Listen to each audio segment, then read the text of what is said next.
Hey, what's going on, guys? So today I'm bank hopping a little bit. You can see I am at a dime bank, one of many bank accounts that I have.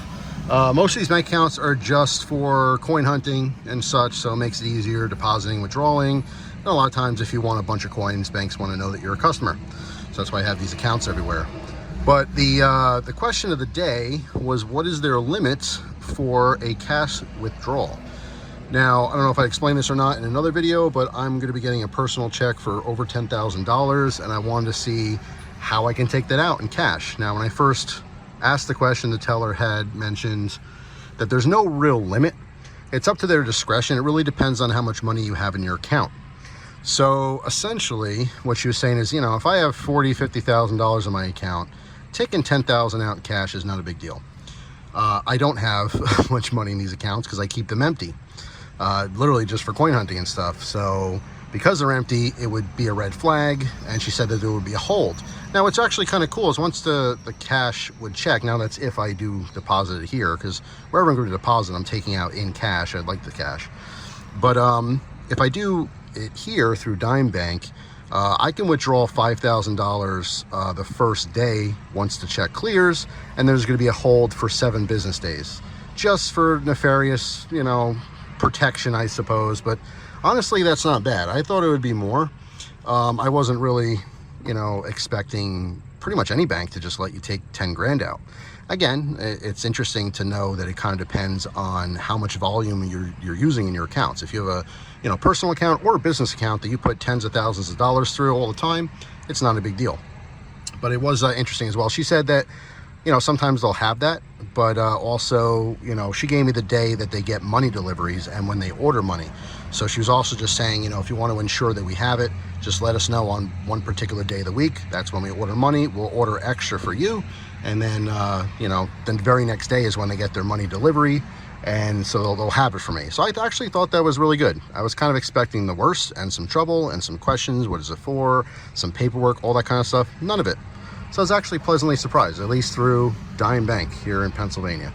So let's go to another bank and see what they have to say. All right, that was interesting. So I'm at a Wayne Bank, which I believe to be a smaller banking system than Dime. Maybe I'm mistaken there, but they had no problem at all. I told her it's over 10,000. She said, well, it's your money. You can take whatever you want. I said, really? You have no limit? She's like, well, if you wanted over 100,000, we'd probably talk to a manager and maybe you'd have to do some paperwork, but for 10,000, you're good to go. Once the check clears, you could take it out in cash as long as we have it. Same deal, call us ahead of time, make sure that we can get it for you here so it's ready when you want to pick it up. And I thought that was a-okay with me. So they're in the running for this deposit. Let's try another bank. All right, so now I'm at Wells Fargo, or Els Fargo. So obviously much bigger banking system. It actually took a while. There was a guy cashing in a bond, an older gentleman in front of me. Woman was very nice, apologizing, which is no problem. You know, people take, sometimes it takes 2 seconds to do banking, sometimes it takes a while. But anyway, so it was no issue at all. 10,000 or over 10,000 is not a big deal. They just wanted to know in advance just to make sure that they have the money ready for me. So that was an A+. And as an aside, not that it matters at all, and you can't see it, but way behind that car over there, the drive-through is, and there was a nice little birdhouse over there. So while I was waiting, I was in there for probably about 10 or 15 minutes waiting for this gentleman. I was watching the birds, which was more than fun. So anyway, I have 2 more banks to go to, but now I'm thinking of it, I'm not really, like, I did all this because I'm in the area for something else, but these other banks are not really close. There's one more bank I can hit. Actually, so there's 3 more that I want to go to and ask. One is actually in the area, so I'll do another little video there. But the other 2, I'll probably just call, and I'm sure they can give me information over the phone. All right, so now I'm at the Honesdale National Bank. This is a very small banking system. Obviously, it's just a local bank for the town of Honesdale.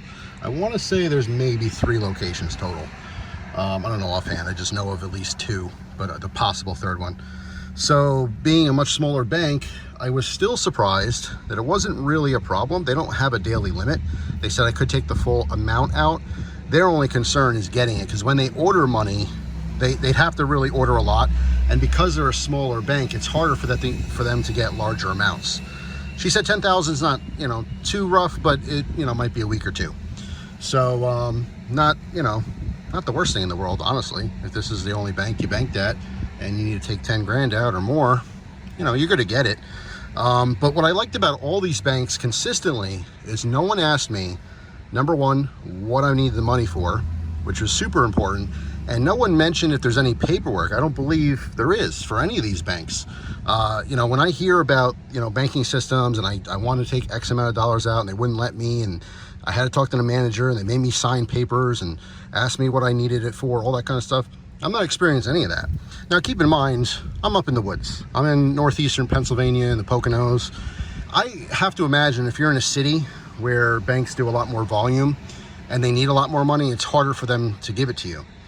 Now, the reality here, if you don't understand how the banking system works, is when you deposit money, let's say deposit $1,000, they take that $1,000 and they loan it to someone else. And then they'll loan it again. Even if I take 900 out and put 900 back, they'll loan that money out again. And they loan out more money than they actually have. We all know that. So the problem is they don't want you to take money back, because if someone, you know, needs a loan, they need the money in there to back it, right? That's the big rub with banks. So they don't like when you take money out. They don't want you to take money out. They make interest on your money and they lend it to everyone else. So anyway, overall, I have to say this is a super positive experience. I'll probably do an update to this video once I actually take the money out, because it'd be nice to see 10 grand plus in cash. I don't think I've seen that in a long time, if ever. So that'll be kind of fun. But also, you know, this is just talk. Right now I'm asking questions. When it comes down to having to withdraw it, we'll see what actually happens. But pleasantly surprised. So until further notice, hope you guys have a wonderful day, and I'll see you tomorrow with a brand new video. Take care.